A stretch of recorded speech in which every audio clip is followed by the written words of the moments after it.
축덕과 추갈못이 함께 즐기는 방송 축덕숙덕 101번째 이야기 시작합니다. 와우. 101번. 야, 101번 100일. 네, 100일. 달마시안. 거꾸로 해도 100일. 101일. 101. 달마시안 룩을 입고 오셨네요. 아, 그렇습니다. 101번째 그러네요. 프로포즈라는 것도 있었지 않았나? 뭐 101번째 프로포즈. 네, 있었던 것 같은데. 영화 제목인가? 맞아요. 있었던 것 101번 같아요. 예전에 네. 한석규 나온 건가? 아 갑자기 아니야. 잘못 문득 얘기하면 또 사과해야 돼. 네. 아니 성룡이가 하면 되니까. 영화 있었습니다. 네. 101번째 프로포즈 있었고요. 일단 막 하세요. 어차피 사과는 성룡이가 하니까. 그렇죠? 제가 뭐 101호에 살았던 적이 있습니다. 뭐야? 뭐야? 아니 뭐라도 엮어야 될 것 같아서. 여기까지 하겠고요. 네. FA컵에서도 전북은 전북했습니다. 울산은 울산했죠. 거북했죠. 아유. 전북의 창단 첫 더블 더블. 플레이. 울산은 병살타. 손준호 선수가 K리그 MVP를 차지했고요. 네. 2주 연속 K리그는 전북 천하였습니다. 네. 이 밖에 1년 만에 A매치를 앞둔 벤투호 그리고 김학범호 소식까지 오늘 축덕숙덕에서 알아보겠습니다. 안녕하십니까? 주영민입니다. 안녕하세요. 주시은입니다. 안녕하세요, 박진영입니다. 네 이정찬입니다. 지난주 100회를 맞이해서 많은 분들이 후원까지 해주셨습니다. 네, 후원이 많이 왔어요. 일단 후원부터 소개해드리고 가시죠. 네, 늘 정기 후원해주시는 다비드리님이 100캐시와 10,000캐시를 후원하셨습니다. 100만 캐시. 100만 캐시. 음. 드디어 100 받고 만까지 가자. 풍악을 울려라. 200회 때는 제발 코로나 부셔 라고. 200회 때는 200만 기대하겠습니다. 걸어서 20층까지 님이 5,000캐시를 후원하셨습니다. 네, 아, 감사합니다. 휴르피아 님이 100회라니 축하합니다. 라고 남겨주셨고요. 네. 위닝의 남자 소준일 씨가 주바페라서 바페 오탄하신겠죠? 네 그렇겠죠. 주바페라서 바페처럼 생겼을 줄 알았는데 일이 미인일 줄이야. 거리감 생김. 백온유처럼 친근할 줄 알았는데라고. 아 처음 보신 거예요? 근데 그러게 이거는? 목소리만 그러게, 접해하셨나 목소리만 봐요. 들으셨나 봐요. 근데 히로다님이 작년보다 올해가 더 예쁘다고. 다행이네요. 자, 여기서 그 주바페가 지난주 8시 네. 뉴스 일요일 앵커로 첫 출발을 했습니다. 와. 다들 어땠어요? 돌변한 모습? 깜짝 놀랐었나요? 저는 일단은 반가운 마음이 커서 가서 인사하고 싶은 마음이 크더라고요. 그래요? 회사에 있었어요? 안녕하세요. 아니요. 아. 방송을 보면서 인사를 해야 될 것 같은. 네. 이종찬 기자는 어땠어요? 주바페 앵커 데뷔 모습? 저 모습? 클로징 멘트 좋던데요? 아 정말요? 데뷔전. 클로징 멘트. 다음 더 기대해 고민하겠다, 네. 함께 고민하겠다라는 멘트 뭐 그래서 얼마나 고민할지 잘 뭐 지켜보겠습니다. 네. 일단 뭐 겉으로 보이는 모습에서는 고민한 흔적이 굉장히 많이 묻어나는 모습. 또 다른 모습을 봤습니다. 네. 주바페의 여러 가지 모습 있잖아요.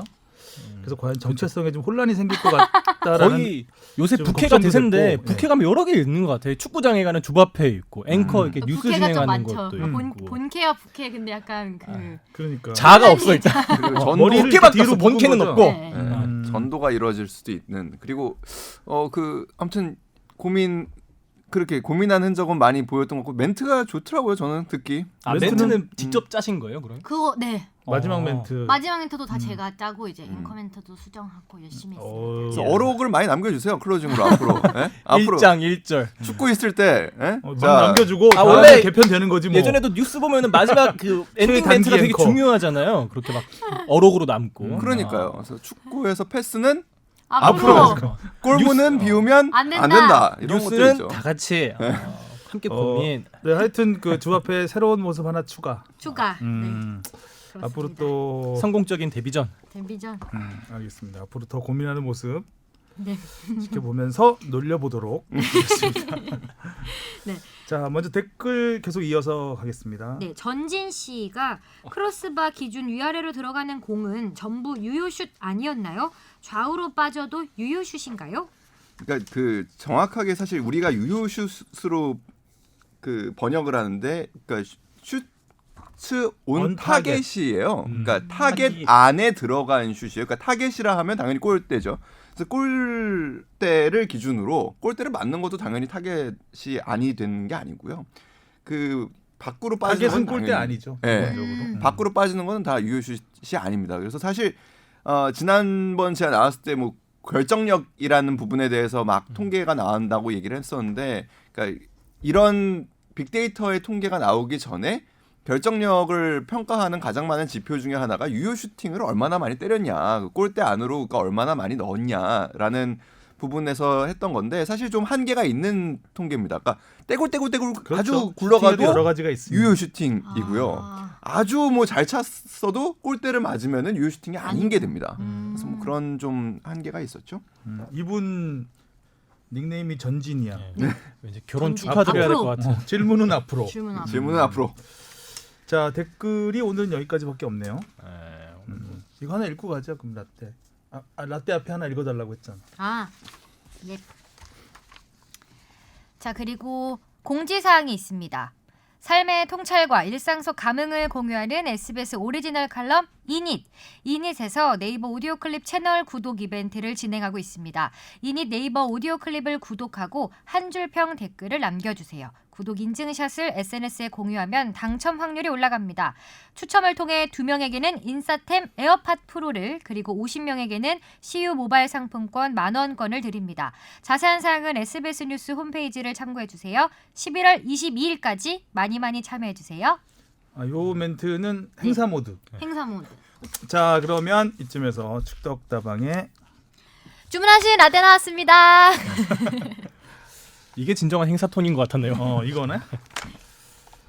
자 지난주에 그 라떼 요청 네. 해주신 분이었죠. 어떤 내용이었죠? 린트님이 보내주셨는데요. 100회 특집하니 생각나는 게 있어 댓글 드립니다. 100회 특집 라떼로 센츄리클럽 이야기를 해주시면 좋겠다 싶더라고요.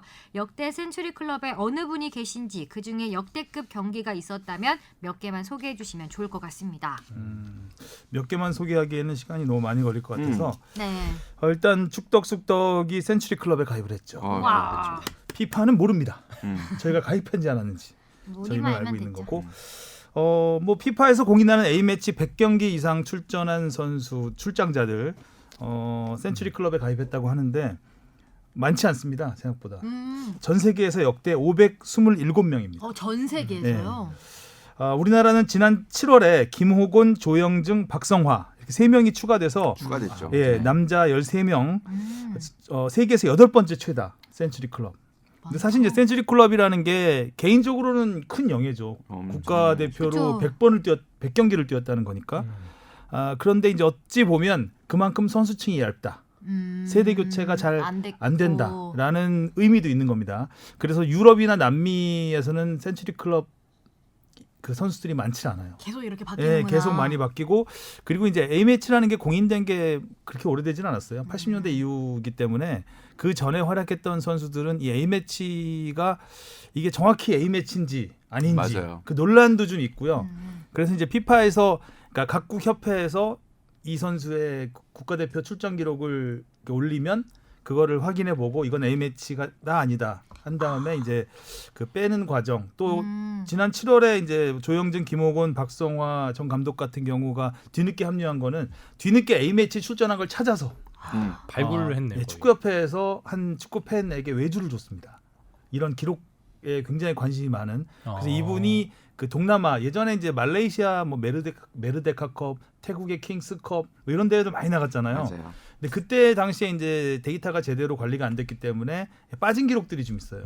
그래서 그 나라 축구협회에 가서 주최한 나라니까 그 경기 기록지를 다 받아서 거기에 이제 출전한 그 대회들을 찾아서 그래가지고 추가해서 보내야죠. 100개 이상이 된다라는 거를 이걸 더 추가해야 된다라고 피파에 올려서 이제 그걸 공인받은 거죠. 우와, 그래서 이 3명이 문화재 추가된 찾듯이 거죠. 거의 잃어버린 유산 같네요. 그 당시에 이분들 외에도 사실 좀 보낸 분들이 있었는데 그 왜냐면 올림픽 팀 경기 같은 경우에는 과거에는 A 매치로 포함을 했었거든요. 근데 그런 것들이 잘 또 인정이 안 되고 그래가지고 이 세 분만 된 걸로 알고 있어요. 참고로 48년 런던 올림픽 그 이후에 올림픽은 그 인정받지 못합니다. 그러니까요. A 매치로. 그런 게 있어서 최순호 감독 같은 경우도 처음에는 센츄리 클럽에 올라갔다가 명단에서 빠졌어요. 그 올림픽 출전 때문에 예선 출전 때문에 그래서 97경기에서 지금 멈춰 있는데 축구협회가 계속 찾고 있습니다. 지금. 3경기만 더 찾아라. 찾아라. 어딘가 다락방을 뒤지고 있습니다. 지금. 참고로 말씀드리면은 가장 많은 A 매치를 뛴 선수는 이집트의 아메드 하산 선수 184경기고요. 180. 브라질이 7명, 아르헨티나가 6명밖에 안 돼요. 오. 그러니까 뭐 우리나라가 13명, 굉장히 많은 거고 북한은 리명국 1명입니다. 그 골키퍼 맞죠? 맞죠. 네. 뭐 정감 가는 골키퍼인데. 자, 그 센츄리 클럽 제가 이제 그 100번째 되는 경기들 중에서 이제 뭐 괜찮은 경기들 알려달라고 하셨는데 100번째 되는 경기를 딱 집어서 하기가 쉽지가 않습니다. 의미가 정말 저한테는 운이 좋게 우리 박지성 선수가 딱 100경기를 뛰고 은퇴를 했어요. 그래서 마지막 경기를 제가 찾아봤죠. 그랬더니 굉장히 이건 명승부였고 맞아요. 뭐라고 해야 되나 좀 우리 결과적으로는 우리가 졌지만 또 한일전이었습니다. 그래서 이 경기를 제가 소개를 해드리려고 합니다. 2011년 카타르 도하에서 열린 아시안컵입니다. 박지성 선수가 정확히 100경기를 뛰고 센츄리 클럽에 가입한 뒤에 은퇴를 했는데 당시 우리나라는 이제 2010년 남아공 월드컵 16강 멤버들이 주축이었고 세대 교체에 대한 이제 바람이 있었죠. 아무래도 2010년까지는 2002년 월드컵에 후광이 좀 갔던 마지막 대회였죠. 예. 그래서 이제 그 주축이었던 박지성과 이영표 선수의 마지막 월드컵이었고 뒤를 이을 이제 선수들에 대한 기대감이 있는 상황에서 구자철, 홍정호, 지동원, 뭐 기성용 선수는 당연히 남아공 월드컵 멤버니까 뭐 윤빛가람 이런 선수들이 이제 합류를 합니다. 그리고 19살 손흥민 선수도 아시안컵에서 처음으로 국제 대회에 출전을 하게 되죠. 19살 그때 약간 통통했었죠 좀. 네. 조광래 감독이 지휘봉을 잡은 대회였습니다. 자, 이런 분위기 속에서 이영표 선수는 대회를 앞두고 나는 아시안컵을 끝으로 은퇴를 하겠다 선언을 하죠. 그래서 박지성 선수도 은퇴를 할 것이라는 얘기가 많았는데 박지성 선수는 대회가 끝나면 말해줄게. 비밀 그렇게 된 거죠. 자, 우리나라가 이제 승승장구를 합니다. 8강에서 윤빛가람의 결승골로 이란을 1대0으로 꺾고 준결승에 진출을 합니다. 그리고 준결승에서 일본과 만납니다. 1월 25일 카타르 도하에서 만났죠. 박지성 선수가 주장완장을 차고 100번째 경기에 나섭니다. 전반 23분에 박지성 선수가 돌파를 하면서 페널티킥을 얻어냅니다. 그리고 이 페널티킥을 기성용 선수가 차서 넣습니다. 선제골 1대0. 자, 하지만 우리는 전반 36분 동점골을 허용합니다. 오른쪽 수비수였던 차두리가 나가모토에게 뚫립니다. 그리고 료이치 마에다에게 동점골을 내주고 말죠. 1대1. 승부는 연장으로 넘어갑니다. 그리고 연장 후반 12분 50 논란 속에 통안의 역전골을 허용하죠. 페널티 박스 근처에서 황재원 선수가 들어오는 선수를 어깨로 밀쳤는데 일단 정당한 어깨 싸움 그때 현지 그 외국 앵커도 이건 좀 말이 안 된다라는 의문을 제기했을 정도로 정당한 어깨 싸움으로 보입니다. 제가 봐도 다시 봐도 그런데 이거 외에도 이게 반칙이었다고 해도 당시 일본 선수가 페널티 박스 밖에 있었어요. 황재원 선수는 페널티 박스 안에 있었고 근데 안에서 밖으로 밀치는 과정이었기 때문에 그걸 페널티 박스 안에서 일어난 반칙으로 봐야 되느냐라는 논란이 또 있을 수가 있죠. 어쨌든 논란의 페널티킥 선언 이후 또 페널티킥 상황에서 정성용 골키퍼가 막습니다. 막는데 그 튀어나온 공을 일본 선수가 넣어서 역전을 시키게 되죠. 에라이. 근데 그걸 느린 화면으로 돌려보니까 지금 같으면 다시 차야 돼요. 이게 또 일본 선수 차는 순간 일본 선수 3명이 들어와 있습니다. 그 중에 한 명이 넣어요. 맞아서. 근데 사실 이제 그 페널티킥 상황에서의 그런 반칙들은 요즘에는 굉장히 깐깐하게 보죠. 그렇죠. 뭐 골키퍼가 잠깐 앞으로 나와도 다시 차야 되고 당연히 선수가 차기 전에 들어와도 안 되고 한데 이때는 VAR도 없던 시절. 물론 느린 화면에는 정확히 보이기 때문에 보는 사람들은 알 수 있지만 주심이 아니라고 하면 아닌 거거든요. 그때는. 그래서 골로 인정이 되죠. 그래서 2대1로 뒤진 상황에서 3분 남았습니다. 경기는. 연장 후반 15분이 지나고 추가 시간이 들어갈 즈음 극적인 동점골이 터집니다. 조금 전 페널티킥을 내줬던 황재원 선수가 동점골을 넣었는데 문전 혼전 상황에서 흐른 공을 받아 넣었습니다. 이게 황재원의 A매치 데뷔골이자 유일한 골입니다. 정말 중요할 때 넣었죠. 자, 이제 상승 분위기는 우리나라가 탔습니다. 그리고 승부차기에 들어갔는데 너무나 어이없이 그렇죠. 너무나 어이없이 우리가 승리를 내주고 말죠. 1번 키커 구자철, 2번 키커 이용래, 3번 키커 홍정호.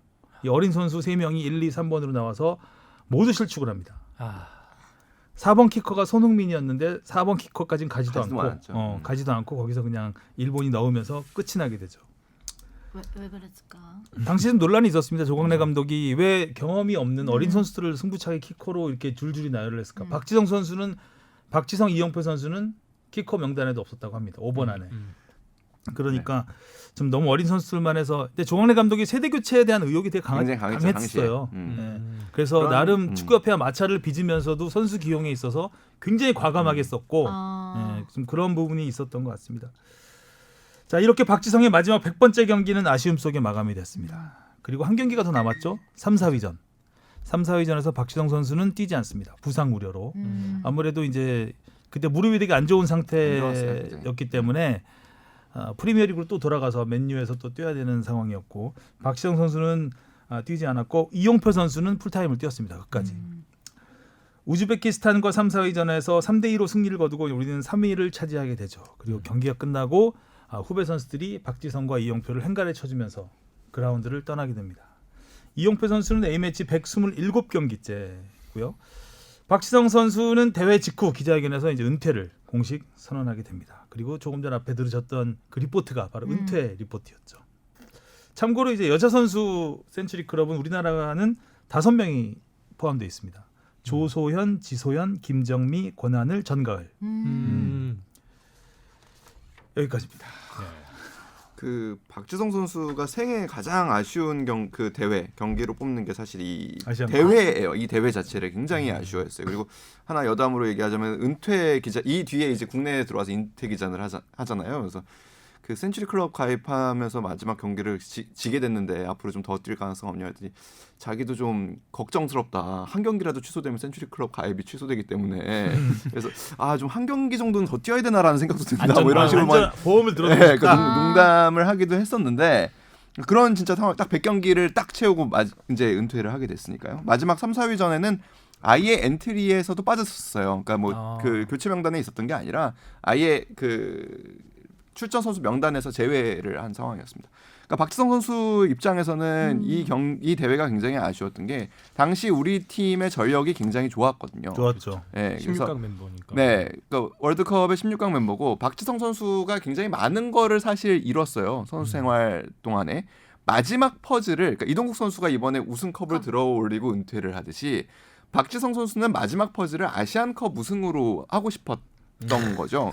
그리고 우리가 50년 넘게 당시에도 그러니까 지금은 이제 60년으로 넘어가고 있지만 50년 넘게 못하던 아시안컵 그리고 이제 유럽에서 뛰다 보니까 그러니까 그 대륙 선수권의 또 권위라는 게 얼마나 큰지를 또 느꼈고 그래서 이 마지막을 아시안컵 선배들이 좀 어렵게 못했던 거를 내가 좀 풀고 끝내고 싶다라는 의지가 굉장히 강했었는데 사실은 좀 어려운 점이 굉장히 많았습니다. 그러니까 저는 개인적으로 가장 아쉬운 점이 조광래 감독의 용병술이었어요.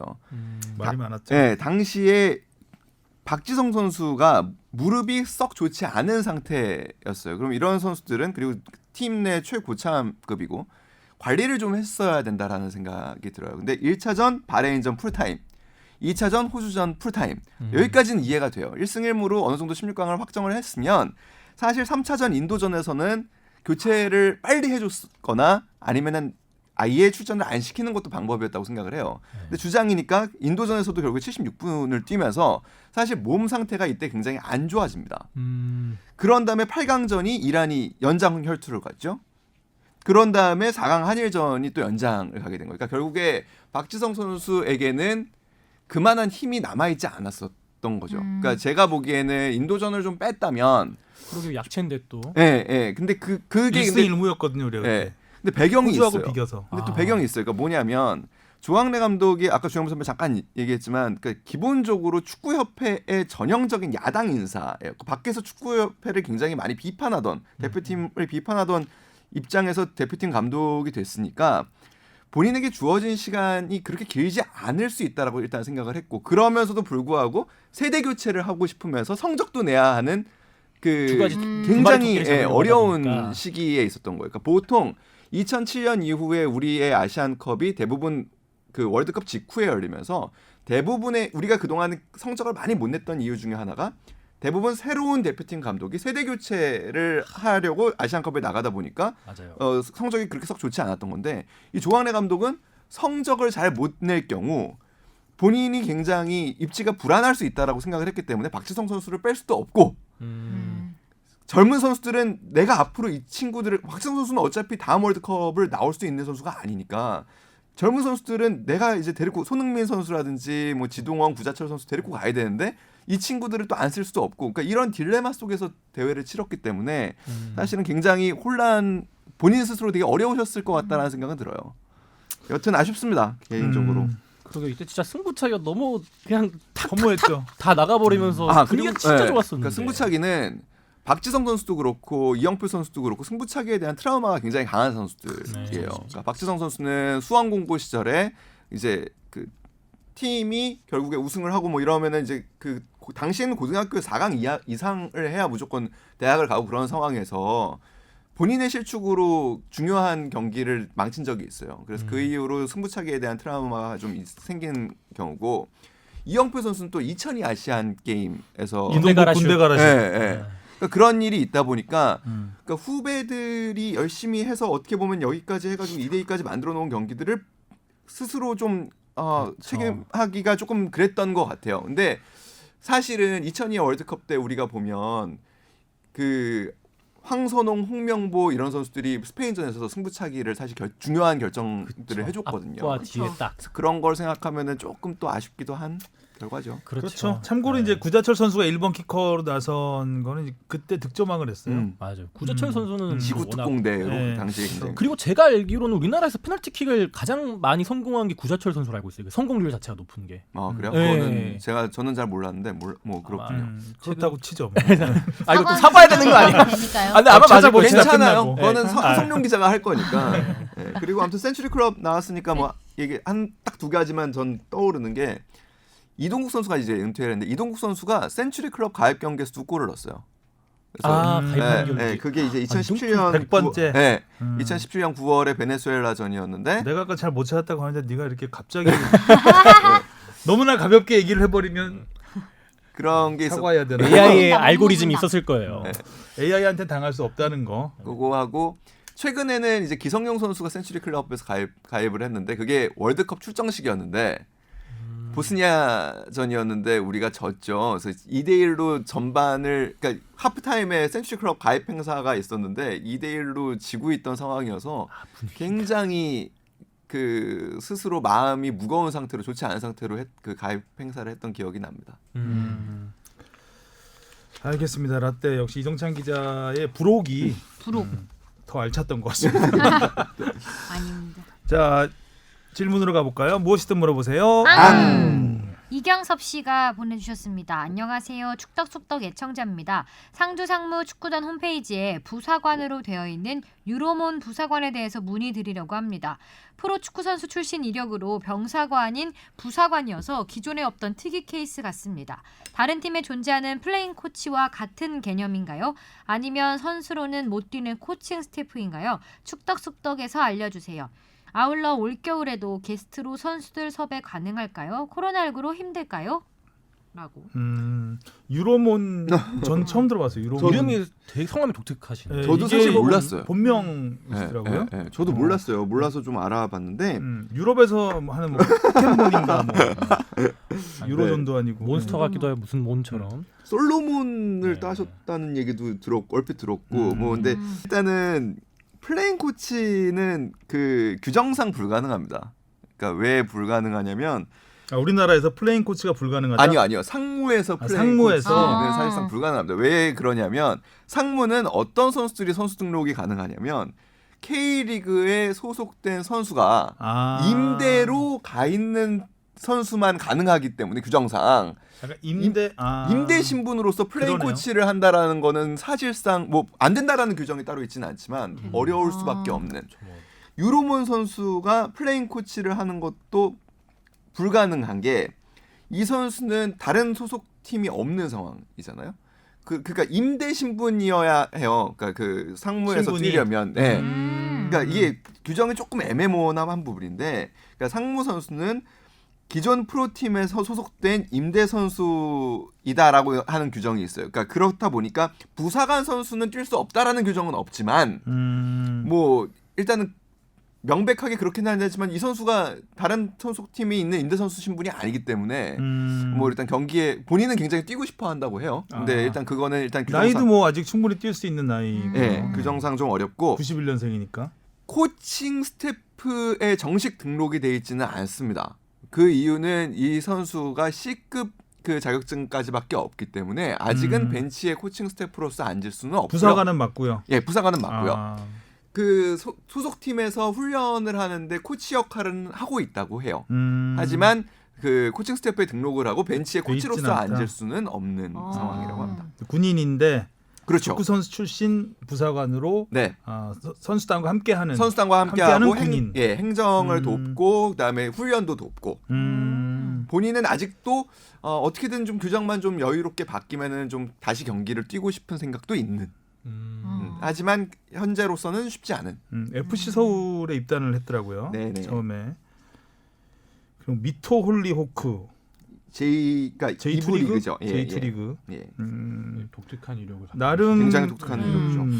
나름 힘들게 선수 생활을 이어온 것 같아요. 이력을 보면. 그래서 계속해서 좀 운동을 하고 싶어서 부사관에 그런 것 입단을 같아요. 한 것 같은데 이게 제도적으로는 뛸 수가 없다. 현재적으로는. 그리고 그 코로나19로 아무튼 좀 쉽지는 않은 상황이지만 그래도 그 게스트 섭외를 좀 해보려고 지금 화성룡 기자하고 의견을 좀 모아보고 있어요. 그래서 혹시 원하시는 선수가 다 되지는 않겠지만 어떤 선수를 원하시는지 저희가 좀 감이라도 잡을 수 있게 그래요, 댓글을 달아주시면 설문조사. 질라탄 이브라히모비치. 정신 차려. 아니요. 정신 차려. 시즌 중이야 거기 그. 아이 뭐 잠깐 내가 이중 각서스 제가 정리하고 맛이 갔네. 욕심이 지나쳤습니다. 각 썼어 헛소리 안 한다 이렇게. 헛소리나. 근데 사실 뭐 팬들 입장에서는 자기 소속팀 팬들을 다 좋아할 테니까 네네. 사실 뭐 우리가 굳이 올리지 않아도 어떤 선수들을 좋아할 거라는 건 대충 알잖아요. 네. 그래도 아무래도 아침에 나가는 선수들은 좀 힘들겠죠. 그렇죠. 그때 시즌이 이후면 모르긴 하겠지만. 네네. 그래서 뭐 지금 이브라이모비치가 너 이거 그 리그가 언제 끝나니? 말도 안 되는 소리. 갑자기 와서 자가격리. 의욕이 확 떨어져 갑자기. 의욕이. 거봐 사과해. 1분만 돌리고 싶다 시간을. 그래서 재미는 있었습니다. 네. 자 다음 질문이요. 걸어서 20층까지 님이 힘든. 아까 그 뭐죠? 그 우리 후원해 주셨던 네, 분이죠? 네. 마켓이 오는 예전 방송분에서 AFC 챔피언스리그 참가를 위해서 P급 라이센스를 가진 감독이 필요하다고 들었습니다. 다만 P급이 없는 팀의 경우 90일간의 유예 기간이 있다고 하신 걸로 기억하는데요. FC 서울의 경우 최용수 감독 사임 때부터 계산하면 90일이 지났고 P급이 있는 김호영 대행 경우로 계산하면 결승까지 가도 기한을 넘지 않는 것 같아요. 그런데 다른 축구 기자분은 서울이 이번에 P급 지도자를 영입하지 않으면 참가 자체가 안 된다고 말하셨어서요. 물론 대회에서 성적을 내기 위해선 정식 감독을 선임하는 게 당연하겠지만 만약 그때까지 계약을 못했어도 대회 참가에는 문제가 없는지 궁금합니다. 일단은 60일이고요. 그 최용수 감독이 사퇴하신 게 7월 30일 그리고 김호영 감독 대행이 사퇴하신 게 9월 24일 그렇기 때문에 우리가 조별리그 마지막 경기가 12월 3일입니다. 그러니까 이 60일의 시한이 대회 기간 안에 끝납니다. 그리고 그 이후에 이제 16강, 8강까지 생각을 하면은 결승까지 가면은 12월 19일까지 이루어지기 때문에 그 전에 아무튼 반드시 문제는 해결이 돼야 되는 부분이고요.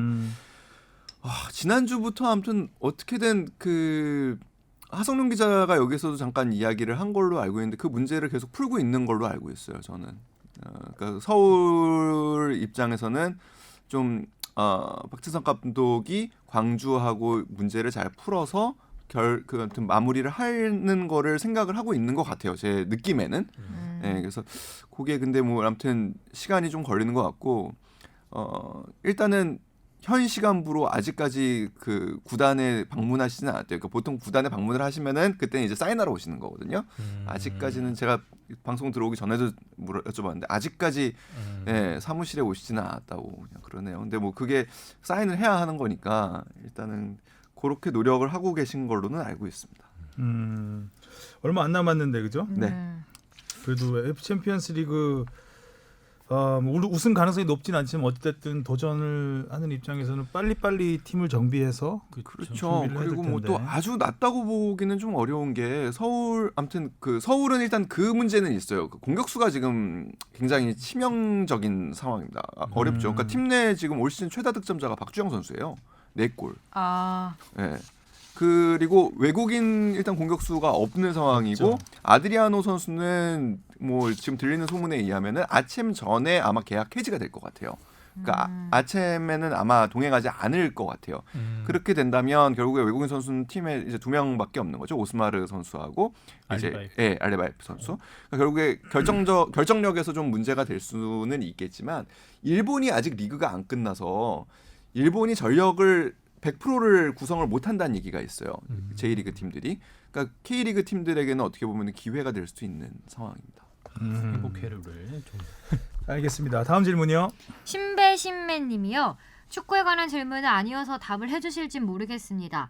제가 알고 있는 SBS의 스포츠 관련 뉴미디어 콘텐츠는 스포츠 머그를 제외하고 배성재 스스스 정우영 쓰셨어요. 코코코. 정우영 캐스터 이성훈 기자의 야구에 산다 그리고 축덕숙덕입니다. 앞에 두 개는 스튜디오도 공유하고 라이브 방송도 하는 반면에 축덕숙덕은 스튜디오도 다르고 녹화로만 올라오고 있는데 이 차이가 무엇 때문인지 궁금합니다. 축덕숙덕도 라이브로 진행하며 주시은 아나운서의 실력 배양에도 도움이 될 것 같고 더 많은 소통을 통해 조회수와 주목도 증진될 것 같은데 말이죠. 앞에 두 프로그램과 차이를 알려주세요. 이건 뭐지? 주시은 아나운서와 박 작가님을 2022 카타르 월드컵에서 볼 수 있길 바라며 신배신맨 드림. 선발 출전해. 부사관으로라도 어떻게 등록을 해가지고 뛰어요? 박 작가님에 달렸겠네요. 네. 주시은 아나운서는 그냥 뭐 네. 그만 나왔잖아요. 네. 이게 무슨 차이? 박 작가님은 뭐 이브라이모비치나 만나가지고 이탈리아로가 있겠습니다. 이탈리아 월드컵 언젠가 하면 이거는 저희는 이제 라이브가 아니고 저희는 이제 오디오 콘텐츠고 네. 네. 플랫폼에 팟캐스트고 이제 이 두 크크크와 야구에 산다는 장기하시도 아니고 유튜브 채널입니다. 담당자가 다릅니다. 네, 네, 담당자가 담당자가 다릅니다. 담당자가 달라요. 그래서 저희도 라이브가 될 수 있을지는 모르겠습니다. 담당자끼리 논의하시겠죠? 네. 신배 실력 신배님의- 배양은 될지 몰라도 사과할 일은 많아질 수도 있고. 굉장히 많아지겠죠. 지금. 네. 네. 그렇죠. 라이브로 하면 지금 우리가 자르는 게 몇 분이 하성룡 기자는 늘 있어야겠죠. 여기에. 네. 항상 고정. 네. 인형을 한 게 아예 아, 만들어놔야 될 것 같아. PIP 네. 파서 넣고 막 네. 그래야죠. 카메라 밖에라도 있어야죠. 네. 자, 그다음 질문이요. 네, 두 번째 질문은요. FA컵 직관 후기입니다. 술 한 잔 마셨습니다. 제가 이상한 사람 되어도 좋습니다. 하지만 모버지 하나만 기억해 주세요. 진심을 다해 전합니다. 지난주 모라이스 전북 축구 싫어한다는 추신 잘못했습니다. 술 기운이 확 올라오죠. 벌써 여기서 이제. 고속버스 안에서 내내 고민하고 속죄했습니다. FA컵 결승전을 지켜보며 부임 기간 동안 그가 최선을 다했고 열심히 했다는 걸 알 수 있었습니다. 저의 진심이 느껴지길 바랍니다. 고맙습니다. 그만큼 모버지 2년차가 최고라는 추신이 두 개나 있어요. 이 의견은 아침 이후 변경될 수 있습니다. 자, 두 번째 추신, 이승기 선수는 정말 주목받아야 할 선수라고 생각합니다. 이 의견도 아침 이후 변경될 수 있겠죠. 신배 신매님이 그래도 오타는 크크 하나밖에 없었네요. 술 드시고.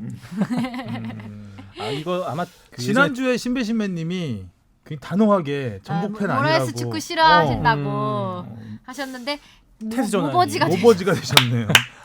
모버지 나를 낳으시고 바지적삼 다 적시는데. 아침 이후 또 어떻게 변경될지. 과거 이 정지훈 씨 그 엄복동 영화 찍고 나서 그거를 좀 패러디하신 것 같은데. 네. 윤 실장님이요. 지질이 우승복 없는 울산. 골무원 준이호 준우승만 4번째. 또 준우승. 김도훈이 문제인가 울산이 문제인가. 근데 진짜 이렇게 제목이 올라왔나요? 포털 사이트 축구뉴스에 올라온 울산 관련 뉴스의 헤드라인 제목이 모든 걸 말해주는 것 같네요. 이번 결승 2차전 때 출전 선수와 전술이 울산이 할 수 있는 최고의 선택이었는데 이걸로도 전북을 이기지 못했습니다. 역시 전북은 강했고 역시 울산은 조급했고 전반전은 정말로 우승하는구나 하고 기대했건만 아니나 다를까 후반전에서 동점골 나온 후부터 미드필더 과정을 생략하고 오로지 전방의 비온 존슨의 머리만 바라보는 뻥축구에 정말로 오만정 다 떨어졌습니다. 이달 말 카타르에서 재개되는 아챔도 진짜 밤새 가면서 봐야 하나 고민입니다. 무슨 말로도 위로가 안 되네요. 울산에 홍명보 감독설이 돌던데 제 주변의 울산 팬들 전부 다 우려하고 있습니다. 런던 올림픽 때 홍명보보다 브라질 월드컵 때 홍명보 감독이 더 뇌리에 남아설까요? 울산 현대 홍명보 차기 감독설 어디까지가 진실인가요? 그것이 알고 싶다. 빰빰빰빰. 그런데 말입니다. 네. 일단은 뭐 이거는 김도건 감독이 아직 계약 기간이 남아 있고 아시아 챔피언스리그를 준비하고 있는 상황에서 이야기를 하는 것 자체가 현재 감독을 하고 계신 분께 대한 사실 예의는 아닌 것 같아요. 그리고 제가 알기로는 울산 현대 측에서 그러니까 뭐 소문은 많지만 실제로 뭐 홍명보 감독을 만나서 뭐 제안을 했다거나 이런 일은 아직 없는 것으로 알고 있습니다. 네, 일단 거기까지. 근데 아무튼 조금 더 그냥 뭐 말씀드리면은 가볍게 말씀드리면 홍명보 감독이 현장 복귀를 굉장히 강하게 아무튼 차근차근 준비를 해오신 거는 맞는 것으로 알고 있고요.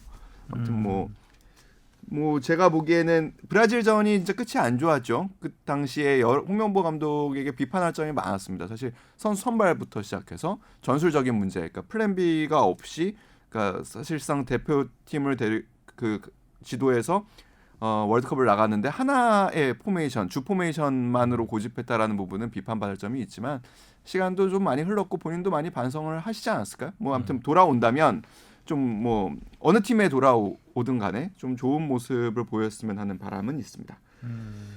그리고 아무튼 뭐 이거 2차전 얘기를 자연스럽게 네, 넘어갈까요? 뒷부분에 할까요? 바로 바로예요. 네. 한 장 넘기면 바로 있네요. 네. 울산 전북 2차전을 이종찬 기자가 네. 전주에 갔다 왔고 1차전을 뭐 간단하게 얘기를 하고 넘어가면 울산 입장에서는 정규리그 마지막 경기에서 패하고 이를 빡빡 갈고 나왔을 경기잖아요. 그렇죠. 이거는 비교도 되는 경기도 아니고 이겨야 할 이겨야죠. 경기죠. 이겨야 되는 경기를 왜 비교? 정말 좀 실망스러운 경기였던 것 같습니다. 저 거의 전반전에는 거의 아예 수세에 몰렸죠.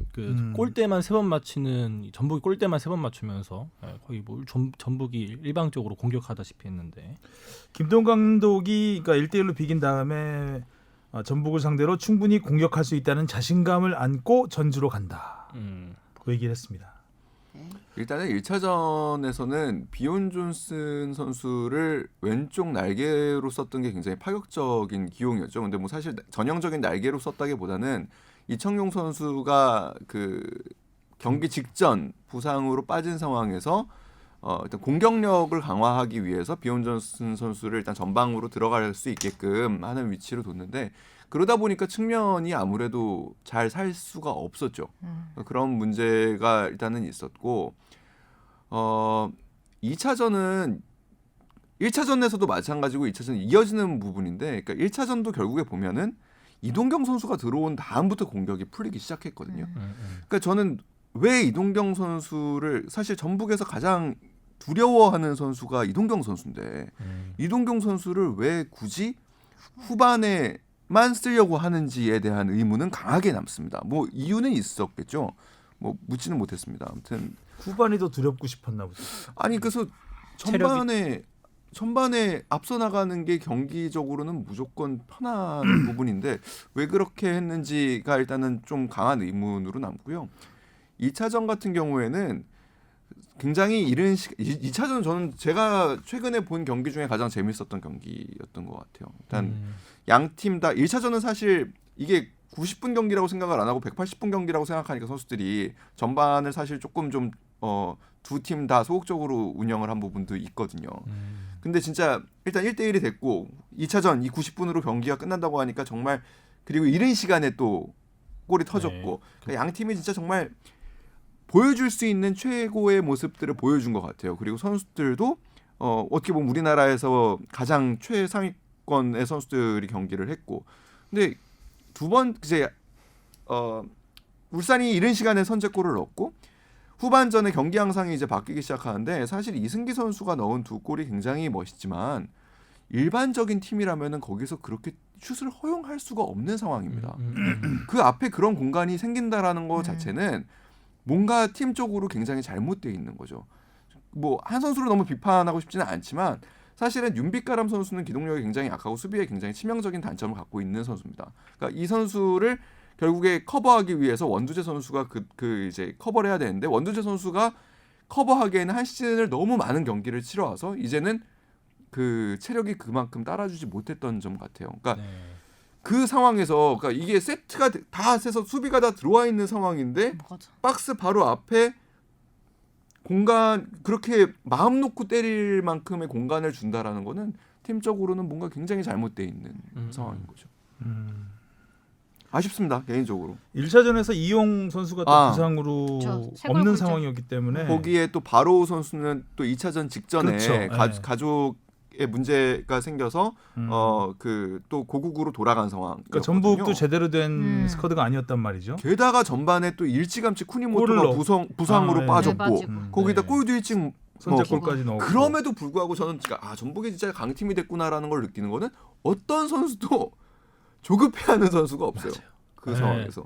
약간 자기 보너스라고 템포를 생각하는 뭐 더 편하게 편하게 생각했던 것 경기를 같아요. 예, 했던 예. 것 같아요. 예. 그러니까 일반적인 생각에서는 울산이 더 이를 악물고 나와서 울산이 좀 더 좋은 경기를 하지 않겠냐라고 생각을 했는데 너무 좋은 반대였던 것 같아요. 예. 네. 그러니까 오히려 지금 주니어가 일찍 골을 넣으면서 원점 다득점에서 울산이 앞서갈 수 있는 이제 그런 그럼요. 배경이 깔렸는데 그럼에도 불구하고 전북은 홈에서 오히려 뭐 한 골 먹히면 바로 경기가 크게 지고 이제 FA컵 우승컵을 내주게 되는 상황에서도 여유롭게 특히 이동국 선수를 마지막에 투입시켰을 때 구스타보 선수가 그냥 막 90도 인사하면서 들어가는 모습은 그런 전북의 이런 마음가짐과 애티튜드를 보여주지 않았나. 진짜 이동 선수 골 넣을 뻔했잖아요. 네. 슈팅 잘 때렸어요. 잘 그랬으면 때렸는데. 정말 울산은 더 비참해지는 거죠.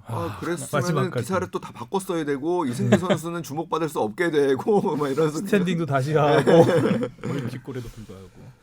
마지막에 또 울산 이 젊은 선수들이 우는 거 보는데 마음이 안타깝더라고요. 안타깝죠. 이동경 선수나 못 원두재 일어나더라고요 선수나. 그라운드에서. 네, 눈물을 흘렸는데. 아무튼 뭐 전북은 창단 첫 더블. 2013년 포항 스틸러스 이후에 7년 만이네요. 이관왕을 차지한 게. 네. FA컵은 전북이 그러니까 창단 이후에 초창기 이제 FA컵에 좀 올인을 하면서 몇 번 우승을 했었고 최강희 감독도 맞아요. FA컵 그 우승으로 아시아 챔피언스리그 가서 우승한 것도 그렇죠. 그랬었죠.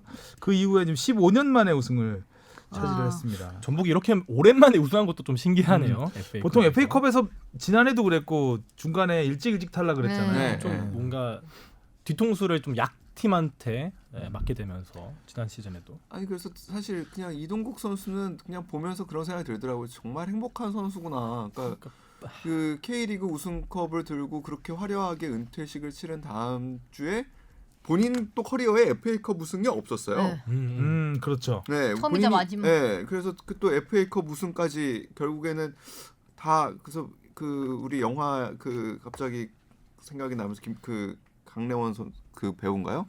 꼭 그렇게 다 가져가야만 했냐? 막 이런 거 김래원 씨인가요? 네. 그런 뭐 그 대사가 강래원? 예, 강원래고요. 강원래인가요?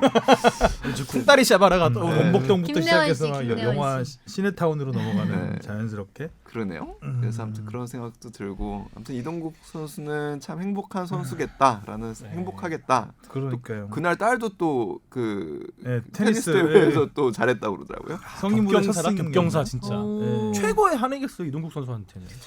2020.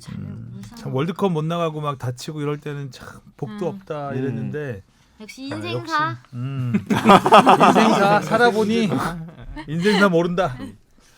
살아봐야 한다. 그런 겁니다. 그런 클로징 부탁드립니다. 하이뉴스 인생사 인생사. 인생 살아봐야 한다. 네.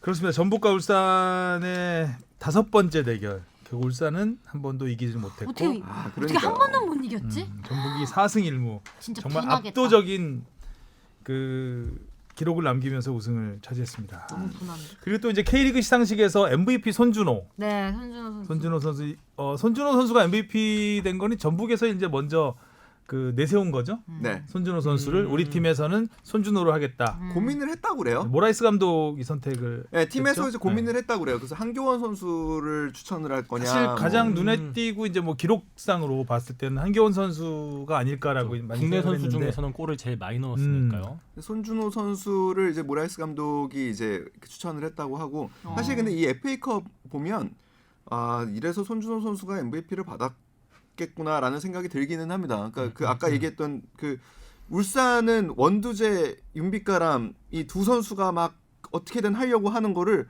손준호 선수 혼자 해요. 진짜. 혼자 예. 해요. 다 공도 뺏어 오고 뭐 경합도 해내고 패스도 잘 빌드업도 뿌리고. 하고 예. 그래서 그런 부분에서 감독에게는 참 뭐 이뻐 보였겠다.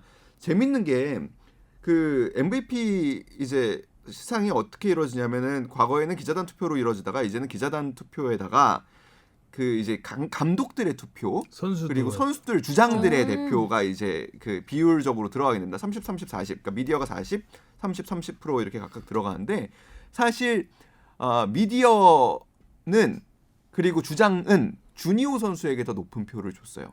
아. MVP 투표에서. 근데 감독들이 압도적으로 손준호 선수를 추천을 했습니다. 그래서 그러니까 거기서 감독들이 이제 가장 원하는 네. 플레이를 했다는 거죠. 열심히 뛰어주고 많이 그렇죠. 뛰어주고. 네, 헌신한 그뭐 김기동 감독한테 잠깐 물어보니까 왜 뽑으셨냐고 그냥 슬쩍 물어보니까 이제 헌신할 줄 아는 선수다라는 평가를 하시죠. 또 그리고 헌신하는 선수가 MVP 받긴 참 쉽지 그거 않죠. 어렵죠. 그렇죠. 어렵죠. 지난번에 AFC 23세 대회 원두재 선수가 상 탔을 때랑 좀 오버랩이 되는 것 같기도 했었어요. 근데 원두재는 그때 글쎄 비슷한 역할이죠. 역할은. 근데 그때는 이제 팀의 주장이었고 또 나름대로 팀을 이끌어가는 그런 것들이 있었기 때문에 경기에서 주목을 많이 받았죠. 네. 원두재 선수는. 근데 손준호 선수는 그에 비하면 그렇게 주목받지 못했죠. 근데 손준호 선수는 기분 탓인지는 모르겠는데 이 시즌 막바지로 갈수록 더 이 폼이 좋아졌던 것 같아요. 특히 막바지 그 그런 울산이랑 것 같아요. 맞대결을 했을 때는 거의 울산 공격수를 혼자서 지운다는 느낌을 받을 그러게요. 정도로 막 아예 그냥 뒤에서 태클 들어갔는데도 공만 정확하게 낚아채운다든지 그런 플레이가 뭐 막바지 인상을 진짜 깊게 박지 않았나. 원래 연말 시상식 같을 때도 이게 그 연말에 가까울 때 활약이 되게 중요하잖아요. 아무래도 그렇죠. 아무래도 그렇죠. 그 드라마 대상에서도 보면은 뭐 연예 최근에 한 게. 칭게 잘 되고 뭐 그런 건 있죠. 근데 그러니까 손준호 선수 같은 경우에는 그래서 저는 조금 지금 한창 이렇게 좋을 때 대표팀에서도 좀 자신감 이번 A 매치가 되게 중요하지 않나라는 생각이 들어요. 그러니까 기성용 선수가 은퇴한 다음에 그 자리를 마땅히 메울 선수를 잘 못 찾고 있거든요. 만약에 손준호 선수가 지금 막 이런 상승세를 잘 타서 대표팀에서도 뭐 멕시코, 카타르를 상대로 좋은 모습을 보인다면 남은 2차 예선 내년에 3차 예선에서도 되게 좀 기대가 되지 않나라는 생각을 해봅니다. 네. 그리고 수상자 중에 또 눈에 띄는 상은 감독상. 감독상 김기동 선수래. 김기동 감독. 저는 예전에 김기동 그 선수 시절에 워낙 철인이셨으니까. 선수 시절에 정말 엄청 활동량이 엄청나죠.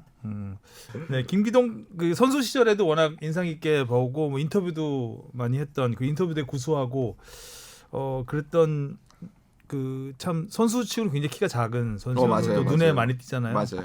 근데 감독으로 이렇게 성공할 줄은 참 그 정도의 그 슈퍼스타급 선수는 아니었거든요. 팀에서는 활약이 주전급이었지만 내노라는 선수는 아니었는데 이렇게 감독상을 받는 모습을 보고 괜히 제가 엎어 키운 것 같은 그런 느낌이 좀 들었습니다. 3위 팀에서는 처음이죠. 3팀에서 처음이죠. 와. 조금은 그래서 뭐 그 이상하게 보는 분들도 있긴 있더라고요. 어떻게 이렇게 나왔을까? 근데 저는 뭐 충분히 그럴 만했다고 생각해요. 그러니까 그쵸. 울산 전북이 그 시즌이 시작하기 전부터 양강 뭐 혹은 뭐 그 강팀으로 분류됐던 반면 포항은 사실 이렇게 강팀으로 평가를 받지 못했었거든요. 그렇죠. 그럼에도 불구하고 사실상 여유 있는 3위를 차지를 했다라는 점 그리고 마지막 달 그리고 특히 어떻게 보면 스플릿 라운드 들어간 다음에 그 모습은 굉장히 그러니까 진짜 전북이나 울산을 위협할 만큼의 경기력을 보여줬기 때문에 그리고 사실 울산의 우승 마지막 희망을 꺾어버린 것도 그렇죠. 포항이죠. 2년 연속. 네. 근데 진짜 너무 싫겠다. 각본 울산 포항. 패. 울산 포항은 뭘까? 또 뭐 이정찬 기자도 그렇지만 하성룡 기자도 극찬을 많이 했죠. 김기동 네. 감독의 이런 현란한 작전과 아기자기한 패스 축구 이런 부분에서 칭찬을 많이 받았던 감독이고 전혀 뭐 3위 팀에서 돼서 의외이긴 했지만 어느 정도는 예상할 수 있었던 일단 포항 축구를 보면 재밌어요. 그게 제일 맞아. 큰 것 같아요. 그렇죠. 그리고 하성룡 기자가 또 우리 김도훈 감독과 모라이스 감독은 아주 그냥 냉철하게 비난을 했잖아요. 맞아요. 네, 역시. 그리고 아무튼 그것도 한번 볼. 참고로 하성룡 기자가 자기가 경기 결과는 못 맞히지만 이번 베스트 11에서 9명 맞췄다고. 그래요. 그래 언제 혼자 맞히셨어요? 아무도 주목받지 않는데. 그런 거는 그러니까 약간 그런 거죠. 대선 때 되면은 늘 지난 대선을 다 맞췄다며 나오시는 분들 있잖아요. 언제 혼자 조용히 맞히셨네? 베스트 11에도 포항 선수가 굉장히 많아요. 그러니까 모든 포지션에 사실상 있는 거죠. 그러니까 공격수. 일류첸코가 있고요. 최전방에 그리고 미드필더의 팔로세비치. 그다음에 수비수 부분에 강상우 선수 전 수비수로 뽑은 건 조금 이상하긴 해요. 그렇죠. 강상우 선수는 워낙 상주 때 이건 상주에서- 팀에서 그렇게 올린 거 아닌가요? 이거는 아마 제가 알기로는 그 연맹에서 후보는 선정을 하는 걸로 알고 있어요. 근데 아무튼 많은 표를 받은 거죠. 이 선수가 미디어로부터. 그리고 영플레이어상까지 아무튼 받았으니까 진짜 골고루 다 사실 그 시상식에서 제가 보기에는 가장 행복했던 팀 중에 하나 아닌가 포항, 생각이 그렇죠. 골고루 다. 또 영플레이어상까지 받았으니까요. 그러니까요. 송민규 선수야 예상이 충분히 됐었지만 됐죠. 근데 송민규 선수는 또 좀 그랬던 게 압도적인 표를 받았어요. 그러니까 뭐 다른 뭐 엄원상 선수나 오세훈 선수도 쟁쟁한 후보들이 있었는데 정말 70% 넘는 표를 역시 표를 활약이 해서. 근데 눈에 띄긴 했으니까. 네. 그러니까. 맞아. 사실 또 오세훈 선수랑 엄원상 선수는 그 U20 대표팀에 후광이 있었던 선수인데도 그렇죠. 불구하고 그걸 압도적인 표차로 이긴 그렇죠. 거니까 그만큼 팀에서의 활약이 엄청났던 거죠. 오, 송민규. 뭐 축덕 멤버가 뽑는 내 마음속 MVP 했네요. 이거는 뭐 심심해서 한번 넣어봤어요. 저는 사실 근데 주니어가 MVP를 못 받은 거는 조금 아쉽긴 해요. 저도. 진짜 저는 활약이. 근데 그런 것도 있을 거예요. 지난해에도 준우승 팀에서 그렇죠. 김보경 선수가 받았기 때문에 2년 연속 준우승 팀에서 주기는 이번에는 그래도 우승팀에서 나왔으면 좋겠다라는 어느 정도의 그런 쏠림이 뭐- 있지 않았을까. 네. 우리 골모. 주니어 선수는 MVP로 손색이 없죠. 그렇죠. 경기당 득점이 역대 최달 그럴 네, 거예요. 걸로 알고 네. 있는데 순도 높고 굉장히 뭐 충격적인 센세이셔널한 활약을 한 선수고 MVP 자격이 있었지만 울산 유니폼을 입었다는 거. 저는 그래서 울산의 원두재 선수도 베스트 11에 못 들어간 게 좀 아쉬운 것 같아요. 가장 또 골고루 이제 시즌 전반에 걸쳐서 크게 활약을 했고 영플레이어상에는 못 올라가는 신분이었나요? 원두재 선수가? 그건 진짜 잘 모르겠는. 원두재 선수가 영플레이상이 되죠? 네, 되죠. 네, 아 되죠. 그러면은 그런 근데 아무래도 부분에서도 이제 좀 아쉽지 영플레이상 않나. 같은 경우는 좀 스탯을 많이 보겠죠. 기록 이런 게 네, 또. 그렇죠. 이렇게 팀의 기여도를 보기에는 좀 너무 어리기 때문에 아무래도 이제 골 공격 포인트가 가장 주가 되죠. 그렇죠. 수비수가 받기는 쉽지 않은 상황인 건 맞습니다. K리그가 그 BI를 새로 공개를 했습니다. 별 모양이네요. 불가사리 같아요. 저희 또 그 불가사의하네요. 패션과 아트 전문 주신 아나운서가 또 있잖아요. 흑백으로 뽑아오셔가지고 느낌을 잘 모르겠네요. 저는 분명히 컬러로 눌렀는데 흑백으로 뽑히더라고요. 어떻게 이런 걸 흑백으로 뽑아오실 생각을 합니까? 디자인인데. 디자인인데. 아우 색깔 없는 사람 같은. 이브라이모비치 같이 진짜. 오늘 엄청 고마워. 명함만 보이면 되죠, 뭐. 이게 뭐 명을 이게 뭐야? 무성 영화 같은 그런 매력이 있지 않습니까? 디자인을 누가 흑백으로 뽑아옵니까? 그래도 예뻐요. 괜찮은 것 같아요. 저도. 네. 그냥 잘 깔끔하고 딱. 불가사리 같이 괜찮은 거. 아니 뭐 귀여워요. 왠지 눈, 코, 입을 그려줘야 될 것 같은. 나 이런. 걸어 다닐 것 같은. 자 이제 A 매치가 열립니다. 이번 주말부터죠. 네. 와. 오랜만에 이제 벤투호가 다시 뭉쳤는데 근데 또 생각보다 또 많은 선수들이 좀 빠졌어요. 네. 그 중국에서도 그러니까요. 그렇고 또 김민재 선수랑 박지수 선수도 빠진다. 네, 오늘 또 뭐 코로나 공식을 확진 받은 선수도 있고 김진수 선수. 네. 예, 김진수. 독일 같은 경우는 또 자가격리 그 문제 때문이죠. 돌아올 네, 때 네, 그 문제 일찍 때문에 가야죠. 또 독일 한 경기밖에 못 뛰는 네. 거죠. 네. 어찌 됐든 오랜만에 손흥민 선수가 있는 대표팀 경기를 볼 수 있게 됐습니다. 네. 어디서? SBS에서. SBS에서. 준비하신 것 SBS가 같아요. 2차전 타이밍이.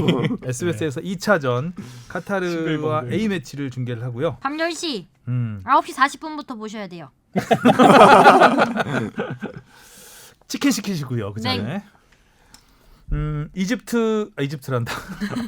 멕시코와 카타르. 이집트는 이제 23세. 23세 이하 대표팀이고 23세 이하 대표팀의 그 브라질과 평가전도 저희가 중계한다고. 맞아요. 그것도 9시 40분. 이집트는 스포츠 채널에서 SBS 스포츠 채널에서 이집트는 스포츠 채널에서 알겠습니다. 일단 뭐 손흥민 선수가 A매치 합류를 앞두고 상승세를 조금 더 이어갔으면 하는 바람이 있었는데 좀 지친 듯하죠 아무래도.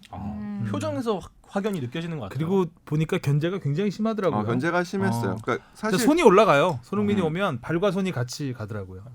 그 생각보다 스프린트 횟수나 속도가 줄진 않았더라고요. 저는 좀 줄었나 해가지고 이렇게 그러게요. 검색을 해봤더니 지난 웨스트브롬전 스프린트 횟수가 26번이에요. 그러면은 맞네. 그러면은 보통 손흥민 선수가 물론 뭐 그 지난번 사우스햄튼전 같이 아주 날아다닐 때에 비하지는 못하지만 그래도 많이 평균 이상을 뛴 거고요. 최고 속도도 뭐 30km 넘게 나온 거 보면 그러니까 아주 막 체력적으로 힘든 거는 아니었던 것 같은데 조금 생각이 많아졌던 부분이 있었던 것 같고 그리고 상대 견제는 확실히 좀 더 심했던 것 같고 생각이 많았습니다. 네. 웨스트브롬전의 그 전반전 완벽한 찬스. 그거는 왜 그랬을까? 아쉬웠죠. 너무 생각이 좀 그러니까 너무 완벽하게 넣고 싶었던 게 아닌가. 앞에 수비수 2명이 있었는데 분명히 옆에 공간이 있었거든요. 평소 같았으면 그냥 바로 과감하게 찼을 것 같은데 너무 완벽하게 넣고 싶었던 것 같아요. 근데 또 갑자기 그냥 화면 밖에서 한 명이 뛰어와서 막아버렸죠. 어찌됐든 뭐 손흥민 선수도 있고 황의조 선수, 이강인 선수가 또 레알 마드리드전에서 골대 강타. 턴이 야, 그 슈팅은 역시 라모스를 앞에 두고 슈팅 능력, 패싱 능력은 정말 진짜 좋은 것 같아요. 근데 체력이 좀 아직은 안 되는 것 같아요. 경기 체력이라고 하더라고요. 이제 그 피지컬 코치들이 이제 체력이 완전히 올라왔어도 경기 체력이라는 게 또 다르대요. 그러니까 경기를 풀타임으로 적어도 연속적으로 6-7번은 뛰어야 경기 체력이 올라온다고 하더라고요. 그래서 그런 부분에서는 조금 아직 어려움이 있겠죠. 그렇군요. 그 일단 뭐 멕시코전이야 뭐 월드컵 러시아 월드컵에서의 패배를 소록하는 거고 그다음에 카타르전은 아시안컵 결승전. 그렇죠. 네. 그럼 준결승이었죠? 8강이죠. 8강이었나요? 네, 그래서 하성룡 기자가 가자마자 돌아왔죠. 하성룡을 보낸 우리가 잘못한 거지. 또 사과해요? 승리의 하성룡 청구사를 기자가 보냈어야 바로바로 되는데. 유턴한 경우가 많이 있습니다. 해보겠다고 가서. 아무튼 뭐 재밌을 것 같습니다. 그 상대팀 명단은 나온 게 있나요? 뭐 멕시코에서는 우리가 그래도 알고 있는 선수들이 많이 포함이 된 것 같고요. 사실 카타르는 뭐 그 명단이 주는 무게감은 좀 적으니까요. 그 멕시코는 러시아 월드컵에서 우리가 2대1로 졌죠. 그렇죠. 네, 2대1로 마지막에 손흥민 졌는데 선수가 참 쫓아가는 골을 멕시코는 넣었지만 우리나라를 굉장히 고마워하는 나라. 감사해요. 그렇죠. 독일도 잡아주고. 맞아. 우리가 이제 그 멕시코하고는 사실 월드컵에서 썩 좋은 기억은 없잖아요, 저희가. 네. 월드컵뿐만 아니라 전에 뭐 이렇게 친선전 가져도 항상 좀 힘들어했었던 기억이 남는 것 같아요. 월드컵에서 지고 그 다음에 뭐 세력전이라고 하면 이긴 경기들이 몇 번 있었죠. 예전에 2002년 월드컵 앞두고 컨페더레이션스컵에서 우리가 멕시코를 이긴 적이 있었고 유상철 감독이 헤딩 슛했던 경기 아닌가 갑자기 생각이 나긴 한데 아무튼 헤딩슛을 자주 하시죠. 네. 네. 그래서 아무튼 뭐 히메네스 이번에 그 아무튼 제일 우리가 이름 있는 선수로 꼽히는 선수는 이제 그 로사노 선수하고 히메네스 선수. 올버햄튼 지난 시즌에 아주 잘했던 선수고 로사노 선수도 지난 그 월드컵에서도 인상적인 활약을 했었죠. 독일 상대로 골도 터뜨렸었고 그래서 이 선수 두 선수가 다 포함된 걸로 알고 있고요. 멕시코도 사실 관심이 굉장히 높다고 해요 현지에서. 그래서 사실 그 경기 시간 협상 같은 것도 굉장히 멕시코에 맞춰서 했잖아요. 네, 그래서 치열하게 우리 했던 시는 부분이고. 보기가 참 안 좀 좋은 어려운데. 시간이긴 네. 하죠. 5시. 하지만 카타르전은 아주 보기 좋은 시간이라는 거. 카타르 명단은 아직 안 나왔나요? 나왔을 텐데요. 카타르 예. 명단에서 사실 그렇게 우리가 명단에서 막 주목해 보기는 어려운 선수들이 그때 많아서 아시안컵에서 그 알모에즈 알리라는 네. 그 선수가 정말 거의 뭐 우승은 그 선수 때문에 했다고 봐야 되거든요. 카타르가. 득점왕을 그때 네, 당시에 득점왕했고. 차지했죠. 그래서 카타르는 그 소리아도 카타르였나요? 당시에 이제 그 선수도 근데 귀하 그 선수였죠. 선수는 없었던 것 같은데 아시안컵 맞아요. 할 때는 네. 슈틸리케가 극찬했던 소리야. 우리나라에 소리아 같은 선수가 없어가지고 힘들다는 그러니까. 얘기했었죠. 오랜만에 손흥민이 다시 있는데 무슨 들으니까 소리야 그랬잖아요. 오랜만에 다시 들으니까 진짜 존심 많이 상하네요 그 얘기는. 그러네. 손흥민이 카타르는 있는데. 우리한테 좀 어느 정도 그 굴욕을 좀 안겼던 그런 그렇죠. 중요한 때마다. 경험이 있어서 또 다음 월드컵 개최지가 카타르잖아요. 물론 이 경기는 카타르에서 하진 않습니다. 오스트리아에서 빈 근처죠? 빈 네. 근처에서 하는데 얼마 전에 근데 빈에 또 테러도 있고 해서 그래서 좀, 걱정되는 부분이 걱정되는데. 있긴 합니다만 카타르 같은 경우에는 차기 월드컵 개최지다 보니까 투자를 굉장히 많이 하고 있죠. 그래서 사실 그 대표팀 성적도 비약적으로 사실 좋아지고 있긴 하기 때문에 그렇죠. 우리가 아무튼 경기를 하기에는 그리고 또 내년 아시아 예선을 앞두고 어떻게 보면은 마지막으로 이렇게 점검을 하기에는 아주 최적의 상대가 아닐까라는 생각을 합니다. 내년 월드컵 2차 예선이 아직 일정이 안 정해졌죠. 아직 정확히. 정확하게 정해지지는 않았습니다. 까마득해요. 저희 뭐 그때 북한 경기 오래돼가지고 한다고 맞아. 썼던 게 기억이 북한이 가물가물해요. 우리나라로 온다고 그랬는데 맞아요. 아직 오니 네. 많이 뭐 서력을 하니 많이 오랜만에 저도 순위표 보고 깜짝 놀랐는데 우리가 2승 2무밖에 못했었나? 투르크메니스탄이 1위네요. 지금 한 경기 덜 치러서 네. 우리가 첫 경기를 투르크메니스탄 원정 가가지고 이겼잖아요. 그렇죠. 아, 너무 수리랑 까마득하다. 8대0 이겼던 거 조금 이제 가물가물하게 기억나고. 엄청 까마득해. 그러니까요. 뭐 먼 옛날 같은. 평양 원정이 진짜 먼 옛날 같이 느껴지죠. 아무튼 벤토에 이번에 또 올림픽 대표 출신들 뭐 원두재 같은 선수들, 조규성, 정태욱, 엄원상. 엄원상 이런 선수들이 포함돼서 여러 가지로 볼거리들은 많이 있을 것 같습니다.